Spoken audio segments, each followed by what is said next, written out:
Hello and welcome to Biblical Breadcrumbs, where I am a big duck fan. They are cute, they are funny looking. I just think they're silly little goobers, and they do this little thing where the mother duck will walk somewhere or swim somewhere, and all the ducklings will follow after her, and it's adorable and stuff like that.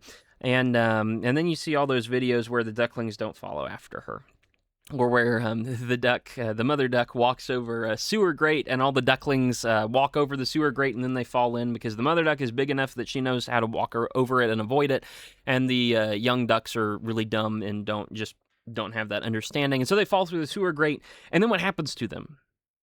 It's not good when you don't follow the leader. When I was a kid, I used to play this game when I was younger. Somebody would walk and you'd say, "Oh, follow the leader," and there was like a song with it, I think. And we would follow after the leader. Why? Because somebody told me to, and that was it. That was like the entire motivation was, you've been told to do this, and so you should do as you were told. As we're getting into Ecclesiastes 8, covering verses 2 through 17, so basically the entire chapter. Verse 1 was about wisdom, so it belonged with the last section. But as we're getting through basically the entirety of Ecclesiastes 8, we're looking for purpose. We're trying to find purpose, and the purpose is still not wisdom. But Koheleth is kind of going through and using wisdom to sort through, to finally figure out and do longer excursus ideas on individual subjects. And so he talked about money, chapters 5 and 6. He talked about God and kind of God's place in things in chapter 5. He talked about money in chapters 5 and 6. He talked about wisdom itself in chapter 7. And now he's talking about politics in chapter 8. I have political opinions. My basic political opinion is everything is bad. Right, if you want to know. So I don't really get involved with politics too much. I find that it's distracting from the really important things in life, and so I don't really get involved to that very much at all. This is not a lesson about politics in the church, even though when people hear it, they may well take it that way. I should write that down, actually. Hold on just a second. I just finished recording through the Micah 3 and 4 sermon, and that's also kind of a political thing, although it's not meant to be political. I mean, it's a shame that political figures are doing good things or evil things. It's a shame that they're doing unrighteous things, and then God has to comment on it. But this isn't about bringing politics into the church, right? That's not my point here, is not to comment on things that happen in the world outside. Quite honestly, stuff happens. That's just how life is, and we work within the broken situations that we're in. We're all living in a broken world ever since Adam and Eve messed everything up for us so long ago. Well, thanks for that. But as much as I blame them for it, I then reflect on it and think, well, if they hadn't done it, I would have done it. So as much as it's their fault, it's also my fault. So yeah, we all kind of contribute to that. The point here is that wisdom has implications for politics. I'm not talking like Republican versus Democrat, or one party versus the other, or one president versus the other. I'm not trying to tell you how to vote or anything like that. But this is dealing with a good, practical way to live under the government and be relatively at peace. The argument here is that human government is not perfect, and often human government isn't even good, but it doesn't really matter, because if you want to practically live under them, you just need to, well, follow the leader and do what you're told. Let's read Ecclesiastes 8, and maybe, and as we work through this, hopefully you'll see some of what I'm saying. Ecclesiastes 8, starting in verse 2. I say, keep the command of the king because of the oath before God. Don't be in a hurry to leave him. Don't join in an evil matter, for he will do whatever he pleases. Since the word of the king is authoritative, who will say to him, what are you doing? One who keeps a royal command experiences no trouble, for a wise heart knows the proper time and procedure. For there is a proper time and procedure for every delight, though a man's trouble is heavy upon him. If no one knows what will happen, who can tell him when it will happen? No one has authority over the winds to restrain the wind, nor authority over the day of death. There is no military discharge in the time of war, and evil will not save those who practice it. All this I have seen, and I have applied my mind to every deed that has been done under the sun at the time when one person has exercised authority over another person to his detriment. So then I have seen the wicked buried, those who used to go in and out of the holy place, and they are soon forgotten in the city where they did such things. This too is futility, because the sentence against the evil deed is not executed quickly. Therefore the hearts of the sons of mankind among them are fully given to do evil. Although a sinner does evil 100 times and may lengthen his life, still I know that it will go well for those who fear God, who fear him openly.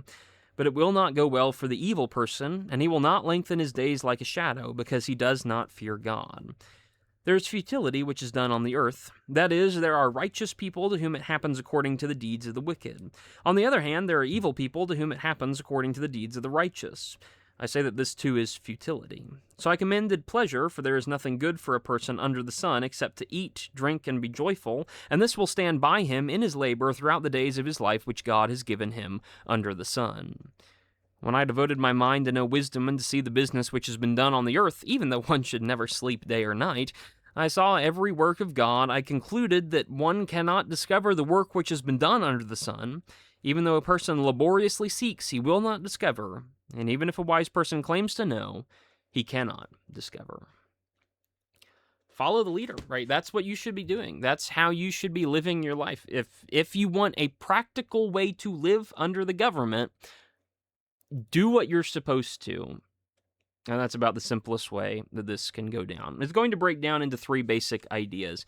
If you want to live effectively under the government, you need to know how to follow commands, verses 2 through 5. You need to respect your limitations, verses 6 through 11. And you need to know divinity, ultimately. You need to keep this in the face of God, verses 12 through 17. But as you get those 3, as you go through them, there are a few different nuances to break down. So we talk about following commands. What kind of commands should I follow? Well, yes. Obey the king, right? That's the basic fundamental understanding of this. You have a king, right? You have somebody in charge. Modern day, I live in America. We have a president. He's not a king, even though people want to give him the title of king or whatever, either as a mocking thing or as a complimentary thing. Whatever. Same difference. The guy in charge. Obey the guy in charge, right? Why? Because you promised to, and that's why. That's it. That's all you need to know. Keep the command of the king because of the oath before God. What oath before God is it? Well, you're part of the country, so you owe subservience to the country and the guy in charge of the country. You can be born into the kingdom. You can immigrate into the kingdom. You can come just for a visit. But whatever the case, there are rules, and you will obey those rules. Obey the king. It's a natural part of being around in your life. It's a natural part of just kind of being a citizen of a country or just a human being, is you're going to obey the rules of the place that you go and are a part of. I live in America. I went to go visit England one time. When I went to visit England, I'm not under America's rules when I'm in England, but I am under English rules. And if I commit a crime in England, I'm going to be arrested by the guys in England, and I'm going to be charged to some extent in England, or they're going to ship me over to America, and then I'm going to be charged to some extent in America because I violated the rules of the area that I'm in. Obey the rules. I mean, how much simpler do you need it to be? It's not a complicated idea. We just live in a world where a lot of people really don't like listening to the rules that exist. But I think it's really important to do this, to obey the king specifically because physically that's going to be more comfortable, is a point that's going to be argued in future here. But spiritually, it's really important because God evaluates how you obey your kings. Do you know God's title is king? Right? Do you know that God is looking for a people who are subservient to him? And if he looks down at you and you continually resist the physical king that you have, if you don't know how to listen to the physical king, how will you know how to listen to your spiritual king? It's the same kind of argument that's made over in, I believe it's 1 John. How can you say, I love my brother who I don't see, right? I love God who I don't see, but you hate your brother who you do see. If you don't know how to love your brother who's there with you, you can't know how to love God who's not there with you, who's a spiritual relationship instead of a physical one. If you don't know how to obey the physical king, how will you know how to obey the spiritual king? It's that same kind of principle. If you hate your physical one, how will you obey your spiritual one? It's really important for your spiritual life that you understand how to obey the king. The second thing you need to do is don't be hasty in your obedience. As much as you do need to obey the king, you don't need to be quick to join in with every single thing the king says. Don't be in a hurry to leave him. right? Don't just resist him and go against him, but at the same time, don't join in an evil matter. He'll do whatever he pleases. Don't immediately excuse yourself from obedience to him, but don't be too quick to include yourself to obedience to him. Flaky people who are quick to leave are not trustworthy. Morally compromised people who are quick to do evil things are not trustworthy either. And so maybe don't be too hasty to jump in either bandwagon. Maybe you should hold off a little bit and try and just stay back from the whole situation and see if you can get away with not being actively involved. There are things that happen in the world today, right? The president will, or the governor of the state, or the mayor of the city, or whatever it is, the guy in charge will give a command, or girl in charge. The guy in charge will give a command, and you're supposed to obey it, right? But what does obedience look like? There's a difference between active obedience and passive obedience. So, regardless of what you think about the whole like immigration thing or the whole ICE thing and whatever happens in various parts of the country that I'm part of, I assume it's still happening. I really haven't heard much about it anymore. I'm not hooked into modern politics. It's too distracting. It's too much work to do something that takes me away from God. So why would I bother doing it? There's a difference. The command is for the officers to do their particular job. You can agree with that, or you can disagree with that. But either way, you don't have to get involved with that, right? You don't have to become one of the officers, and you don't have to be one of the people who's fighting the officers. You can agree or disagree from the privacy of your own home and not go out and get involved with it. That's the kind of principle he's advocating for. Don't be hasty to leave and go against the king. Don't be hasty to join in and go with the king. Why do either? Why not just sit back? The king will do what the king's going to do, but you might not have to be a part of it. And so as part of it, hey, stay out of evil. In verse 4, the word of the king is authoritative. No one's going to say to him, "What are you doing?" You can't question what the king is doing. You're not going to effectively change his mind. The king will do whatever he wants to do, but you don't have to be a part of it. Stay out of the way is a good summarization of the concept. It's not justifying an evil thing, right? If there is an evil thing going on, this is not saying that evil thing is fine, but it is saying you don't have to be involved in perpetuating the evil, and you don't have to be the one you don't necessarily have to be the one who's involved in stopping the evil either. Because ultimately, whether you get in the way or not, the king is going to do what the king's going to do. So maybe just stay out of it. Don't do what's evil. Sometimes you can argue if an evil thing is happening and you have the power to stop it, then you should be getting involved.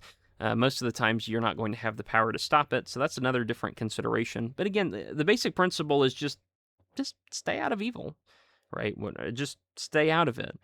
But at the same time, sometimes you just need to do what you're told. And this is an interesting command in verse 5. One who keeps a royal command experiences no trouble, and a wise heart knows the proper time and procedure.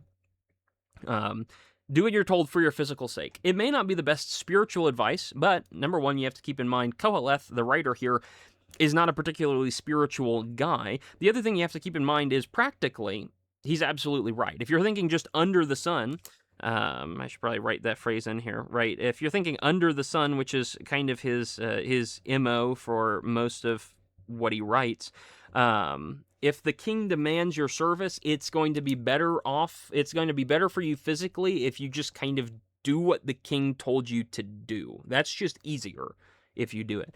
But of course, have wisdom, right? You have in verse 5, a wise heart knows the proper time and procedure. There is a proper time and procedure for every delight, though a person's trouble is heavy upon him, in verse 6. So this is, hey, just do what you're told, with the caveat of sometimes you need to know when to refuse. There's a proper time to say no and not follow after it. There's a time and a place to stake your ground. There are a lot of times and places that are not proper to stake your ground, but there is a time and a place where it is proper to stake your ground. You need to be able to differentiate that. You need to be able to differentiate between two different ideas. Number one, the idea of, oh, this is wrong, this is evil, this needs to be stopped, and I need to be the one to do it. And number two, I don't like what's happening, period. Right? Or I don't want to do the thing.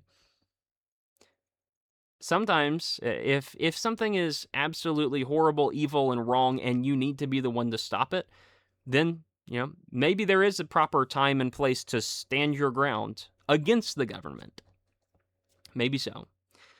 At the same time, most of the situations you run into end up being more, I don't like how this thing feels.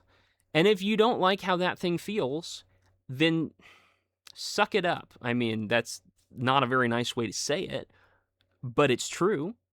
Because what are you going to do about it, right? You're not the king. You don't get to make the decisions. You don't get to say, you can say whatever you feel like, but I don't really care what you feel like. Because ultimately, you've been told to do the job. Sometimes you just need to buckle down and do the thing you don't want to. If you refuse, there are consequences. One who keeps a royal command experiences no trouble. One who refuses a royal command experiences trouble. That would be the natural, logical counterpart to that. And it's going to happen. So, that's just kind of how it goes. There are many times and places where just do what you're told. There are some things, and again, I think a lot of this comes down to conscience issues. Probably should write that down. A lot of this is conscience-related kind of issues where I feel like this is wrong, and so I'm not going to take part in it, versus I feel like this is wrong, therefore I have to actively take part against it. I can't sort every situation for you. Like, I can't provide all the answers. That's just not in my wheelhouse or my capabilities. I don't know all of the situations, and I can't get in there and just diagnose everything. But you have to be able to distinguish between these two. Hey, there are some things that are actively wrong that I cannot do, and there are some things that I would really prefer not to do, but maybe I need to do it anyway because that's what I'm being told to do. Do what you're told, but know when to refuse. There's a balance there, and I'm not exactly sure what it is. This is one reason why, just kind of as a side note, it's hard for a Christian to be in the government, because in many ways you are setting yourself up for a situation where you can't say no, or at least you can't say no and keep your job. When evil comes up, if you sign away if you join up with the government, if you're in the army, or if you're in some military force, or you're in some other governmental position, if you work at the IRS, sorry. But if you're in one of those situations, it gets really particularly sticky because you've chosen to sign your rights over to the government, which means you kind of give up, in a lot of ways, you give up the ability to say no. It's not that you shouldn't say no to evil, but it is, you're going to suffer consequences for that. You don't get to have preferences when you answer so directly to the king. And this is true spiritually. You don't get to have preferences when you answer to God because God said what's right and wrong, and you owe him absolute allegiance. It's also true physically. When you sign your rights over to the king, when you join in the army, you don't really get to say no. If you say no, you're discharged, or you're court-martialed, or you're thrown in prison, or whatever. There are consequences for that. It's not to say you cannot be a Christian and also a Marine or a SEAL or whatever it is, but it is to say, if you are a Christian, it may be more difficult because you may be asked to do things you don't really want to do, and you don't really have a way to say no to that. Not a legitimate one anyway. Do what you're told, but also know when to refuse. Complicated way to think about it, but that's ultimately, unfortunately, what you're dealing with. You need to follow the commands that are given to you, but you also need to respect some of the limitations that come with them. When you think about physical government and difficulties that arise when dealing with government, in view of the fact that the king is the king, here are some limitations that you personally are going to have to deal with. Number one, you're going to have to deal with your feelings. There is a time to say yes and no. There's a proper time and procedure for every delight. In verse 6, though, a person's trouble is heavy upon him. There is a time to say yes, and you may feel bad about it. There is a time to say no, and you may feel bad about it. Hopefully you would, saying yes or no. There are many times in which, hey, I will serve in this way, but I really don't like it, or I will not serve in this way. I wish I could, because that would ease my life and make everything easier, but I can't do it. You will say some things, or you will have to take a stand one way or the other, and you will feel badly about it. But what can you do? You can't do much about it. You must, at least in general, obey. There are limits to how you feel. And ultimately, it doesn't matter how you feel because the king's still the king and he's going to do what he's going to do. And if you sign away your rights to him, which we all have by living in the country, but even more than that, some people do it more actively with a military service or something like that. When you sign up, just know, hey, there are going to be some consequences with that. And it may be difficult. You may feel great about it. You may feel terrible about it. But you're still going to pretty much need to do what you're supposed to do anyway. You need to think about the limitations of your future. Number one, nobody can control it. Nobody knows what will happen. Verse 7, so who can tell him when it will happen? No one has authority over the wind. You can't restrain it, or authority over the day of death. And there's no military discharge in the war. And evil won't save those who practice it. No one knows or can control the future. God can, presumably, but human beings can't. Being in the army is a great thing until you are called to go to war somewhere, or until you're assigned to somewhere. I have friends who were in it was one of the branches of the army. I forget exactly which one it was. It was one of the military branches, right? I shouldn't just say army because that's a gross oversimplification. It was one of the branches of military, and he was doing just fine, and then he ended up getting assigned over to Israel with the whole, like, Israel-Palestine kind of war that ended up happening. There are a lot of complicated thoughts and feelings that go into that war, right? Whatever side you end up being on, it's kind of messy over there. You may not want to be a soldier over there. Even if you want to be a soldier, you may not want to be a soldier over there because you may be forced to do things that you don't want to do, or you may just be forced to fight, and maybe you don't want to fight. Maybe you want to be in the army for the benefits, and it seemed like everything was going fine, and then war starts. Well, there's no discharge, is there? And now you have to do something that you didn't want to do. Once you're in, you can't get out. When you sign your life over to men, you're at the behest of men to do whatever they want you to do. And unfortunately, there are consequences for that. So think about your future. Think about your freedoms. Have you thought about what you sign over to other people? One person exercises authority over another person to his detriment. The people who are in charge sometimes do things that cause us pain. Maybe it's intentional, maybe it's unintentional, maybe it's deserved, maybe it's undeserved, but regardless, you can run into pretty bad situations and you can't get out of them because somebody else is in charge and has the authority over you. What happens if you refuse to go to war when you're assigned to war? Well, what happens if you dodge the draft? There are consequences for that, as there should be. What happens if you desert from the army? There are consequences for that, as there should be. What happens if, in some other way, you butt up against the government or the military or the whatever it is? What happens if you just ignore what you're being told to do?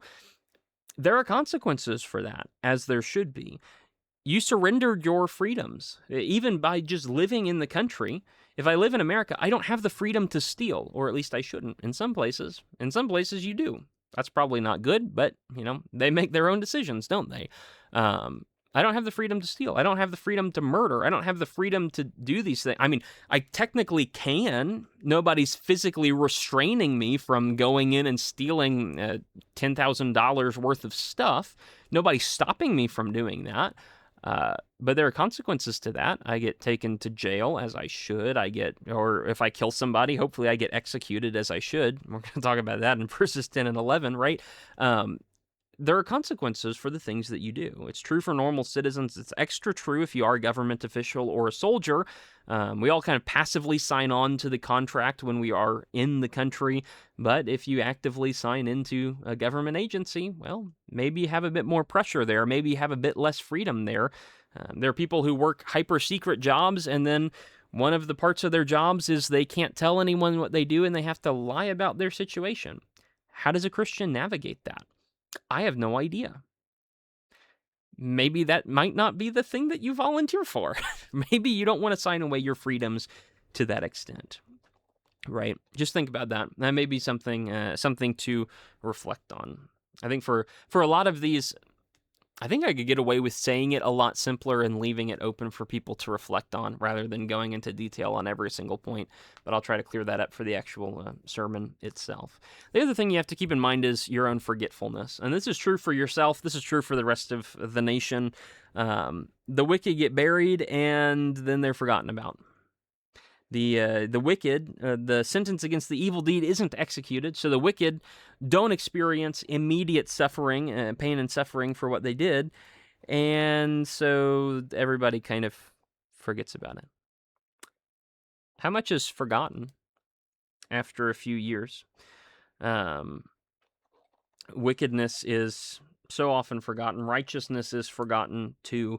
I mean, and different things are just forgotten to different extents. Everybody was complaining about Trump deporting people politically, and then there's a really vocal section of some vocal minority somewhere that's talking about how Obama deported a bunch of people too, and nobody thought about it then, nobody cared about it then, but everybody cares about it now. Well, we just kind of forgot about it.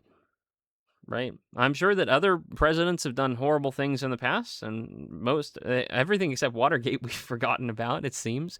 Um, so it's just curious, isn't it? What gets into the minds of people and what gets out of the minds of people?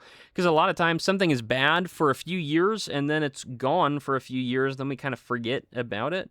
And then wickedness is the same way. When it's bad for a few years, righteousness is the same way. When it's good for a few years, criminals are ignored. That's going to cause future sufferings, but we just kind of forget about it. They do evil, and so they should be punished, but then they aren't, or by the time they do get punished 20 years later, nobody remembers what it was there for. That doesn't seem to be effective, and yet, at the same time, we forget the good that people do. You think about veterans who don't get taken care of, who even if they fought in situations that you didn't agree with, they were still trying to serve their country. They were trying to do what was right, even if they ended up doing something wrong. At least they were trying. They were actively serving. And then a lot of them get cast to the roadside and just kind of ignored. We forget the good that happens. We forget the bad that happens. We just kind of forget. And so even, who are we? Right? It's kind of the question at the end of that. Who are we to cast judgment, so strict judgment on kings and rulers and those who are in authority? To a certain extent, I mean, we should make wise decisions, especially if you're going to, vote someone into an office. If you're here in America, yeah, maybe you need to pay attention to that to know who somebody is. If somebody's been advocating for a bunch of evil, maybe don't vote that person into office. At the same time, don't we just forget about it? At the same time, don't we, there is no concept of the things that have passed. We're not the arbiters of what's right. We can't even remember what's right. So maybe we need to remember that limitation and just not get so involved. I would argue life is messy. I would argue government is doubly messy. I would argue a lot of times we're not even sure what's right or wrong. And so being hasty and jumping in for or against the government is probably a foolish idea. You should probably hang back and just let things play out. Honestly, when ICE goes into your city, maybe don't immediately join up with ICE. Maybe don't immediately go and attack them. Right? Maybe you just sit back and let them do the job they're going to do. I don't know. The king, if you oppose the king, you're going to get yourself thrown in prison. That didn't really help anybody. And if you don't oppose the king, you don't. Doesn't say you have to join him. It just says maybe you stand back and just let things happen. If you are going to stand up against the government, you'd better have a scriptural righteous reason for it. But a lot of people nowadays just kind of, they see somebody in charge of a government somewhere, and they say, well, I'm not going to obey the government because I don't like that person. And that's just a stupid thing to do. It's a stupid and unrighteous thing to do. And, I mean, we can talk about Romans 13 and the Christian view of this, which is pretty much the same, which is obey the government. You don't have to honor them if they're not worthy of honor, but you do have to obey them. That's just the general principle. And if you ever find yourself in a situation where you do have to stand up to the government, then don't whine when you suffer for it, because that's the expectation. The government does not wield the sword for nothing, is a line from Romans. Um, just a consideration. The government's in charge. The king's going to do what the king's going to do, and if you get in his way, you're going to get punished for it. That should be an expectation. If there is something where, hey, absolute evil is going on and I do have to step up and do righteousness, then do the righteousness and suffer for it. 1 Peter 4, right? If you suffer as a Christian, you don't need to be ashamed of that. But there are a lot of times where you just don't even have to suffer at all, because it's better if you just don't get involved. Too many people are too hasty to judge the government and fight against it. Too many people are surprised when the government fights back. Just be aware. Obedience is the norm. Resistance is an exception, and it is a painful one at that. So be very careful if and when you ever decide to do that. Again, basic expectation is just obey. I mean, it's not that hard. Not to say you should allow active horrors and stuff in your area. Sure, fine. Maybe that is something worth resisting against. But if it is, you're going to suffer for it, and know that going in. If it's suffering righteously, God counts for it. If it's you're just doing the wrong thing, well, if anyone suffers as a meddler or an evildoer, well, he kind of deserves what he gets. That's also 1 Peter 4. But again, I'll stop harping on that idea and leave it for you to think about. The third thing you have to do in this situation, when you think about the things of government, is you need to keep in mind the divinity behind the situation. Because ultimately, as much as we do answer to the physical king, as much as there is a ruler in place physically, and there's someone or someones or a board or whatever that we need to pay attention to in terms of the physical leadership, the more important one is we answer to God over the human government. We answer to the human government, but we answer to God first. One of those, there are two things you can be. One is you can be righteous before God, and one is you can be law-abiding before the state.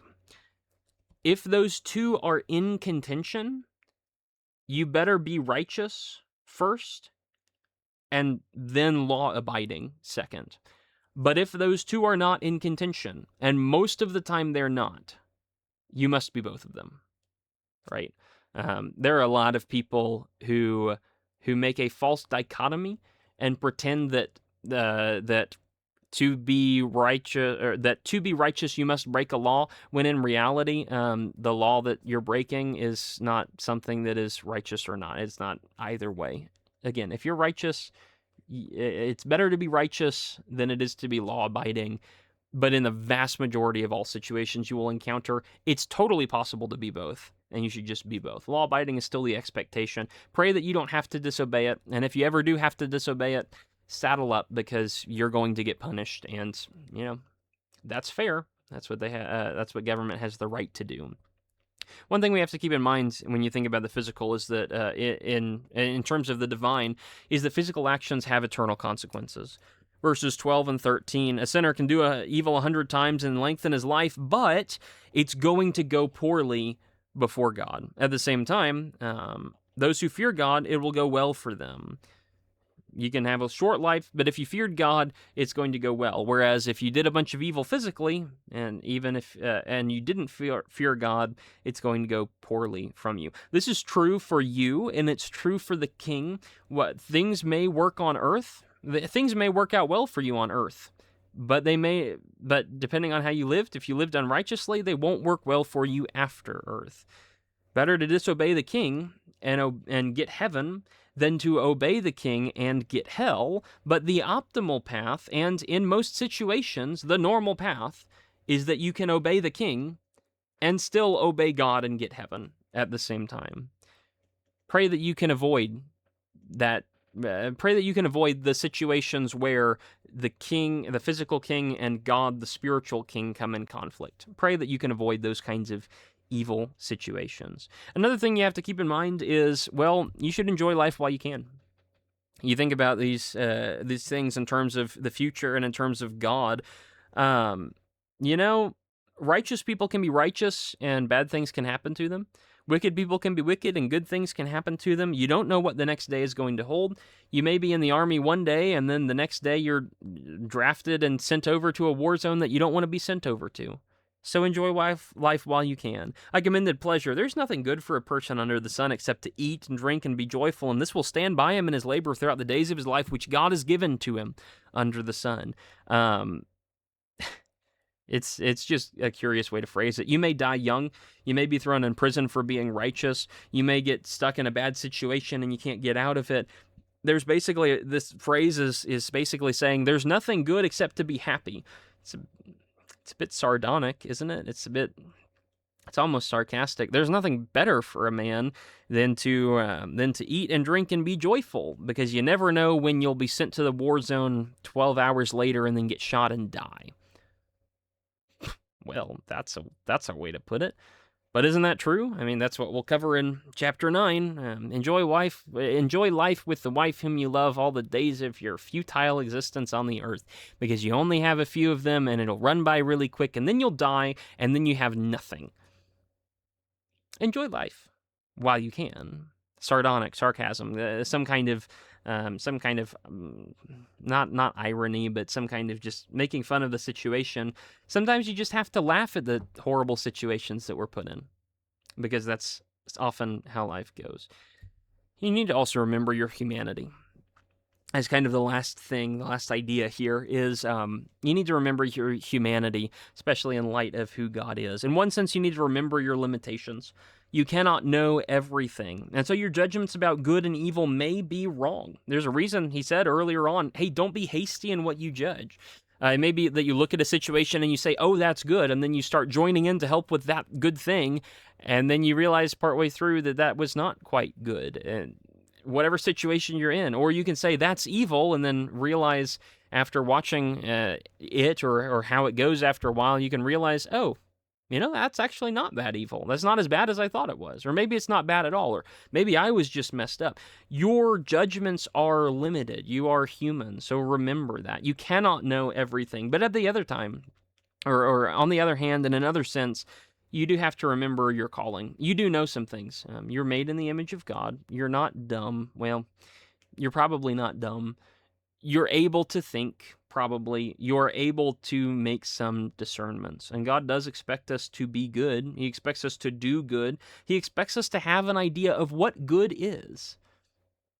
So remember that as well. You may not get every answer right, but are we trying to get the answers right? Are we trying to find the truth? Or are we like those so many people who are willing to settle in one direction or the other without really even thinking about what's going on?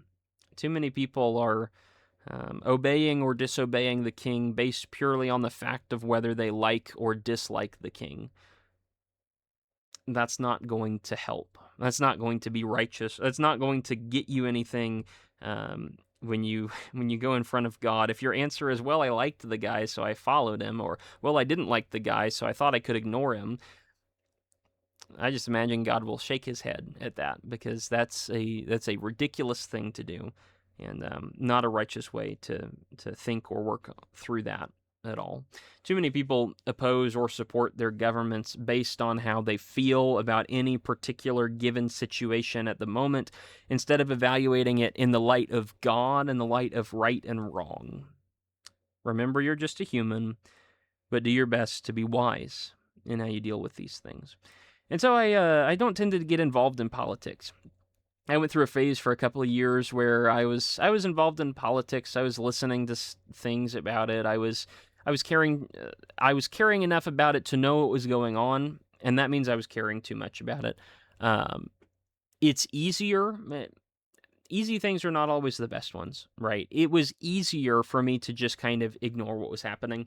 And it's easier for me to not get involved in politics, but I also, at least for me, it's healthier to not get involved in politics, because when I get involved in politics, I care way too much about the things of the world, and I just don't think about the things of God, and I don't keep God's things as important as they should be when I get so wrapped up in the things of the world. You may just need to ditch politics, because as Koheleth says, pretty much the best thing you can do is just to eat, drink, and enjoy the life that you have. Live on the small scale, live just a little bit at a time. Faith in God is so much more important than fighting for or against a particular physical leader. Just some of us just need to cut that out and just be righteous instead of trying to pay attention to all the little ins and outs of all the little things that may or may not happen and the specific morality of a particular situation that you're not even in. I live in a state where horrific riots are not happening. Why do I care if horrific riots are happening somewhere else? Not my problem, quite frankly. I mean, I pity the people who are in both sides of it, because I think to some extent both sides of it are causing problems. But at the same time, it's not really my pay grade to figure out whether that's right or not. I have plenty to do without worrying about things that are so far beyond the scope of where and how I live.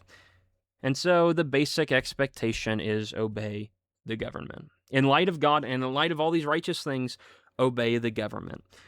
It's great for you physically, and it's generally good for you in a spiritual sense. There may be times where you need to refuse evil. That is not licensed to fight against the government. That is just refraining from doing evil. That is not joining in an active resistance. That is just, hey, I'm not going to take part in the active aggression, right? You just refuse. Just be partisan, right? Be the guy who's not involved. Like, I'm not going to join either side of this. I'm just going to stay out of the mess. Not joining in does not equate joining the other side. You can obey the government, and you can refuse evil. And these are ways to just live your life in general. But, and Lord willing, this doesn't happen.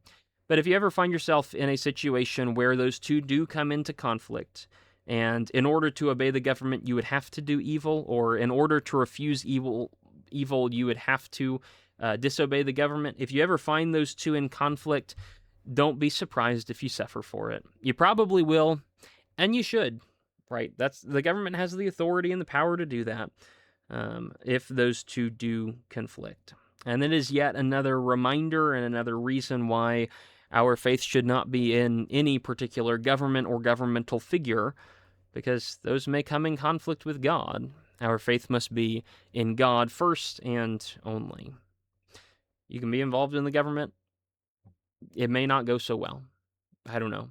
A lot of things are complicated when it gets into those realms. So just be wise about it. And general principle is still, hey, follow the leader and obey. There are a lot of implications that this has for how people react to the political system. But I think the biggest implication is, hey, maybe we should just take our hands off it and let things go. And let's see where they go. Not always the right answer, but it's often the right answer. So just keep that in mind. Hopefully this has been helpful. I need to do some more thinking on this and how to display this, how to say this in a reasonable manner, in a gentle manner. Again, I'm not trying to comment on any one situation, because quite honestly, when you examine all the situations, it seems like everybody is bad to some extent, some less so than others. Maybe, sure, maybe. But everybody's bad to some extent. So how do you balance that? I'm not exactly sure. And I'm not exactly sure how to display that. So here has been an attempt at that, and I will be praying on it, and hope by Sunday I know how to say it better and just clearer than that. Thank you for listening, if you're still here. If you're not here, well, you're not listening to this, so oh well. Thank you for listening. Hope you enjoyed. Hope you benefited from this. I know this is giving me something to think about. I hope it's giving you something to think about. And by all means, if you have thoughts or comments, let me know down in the comment section below or something like that. I will see you in the next one, whatever that ends up being. So thank you for listening, and God bless.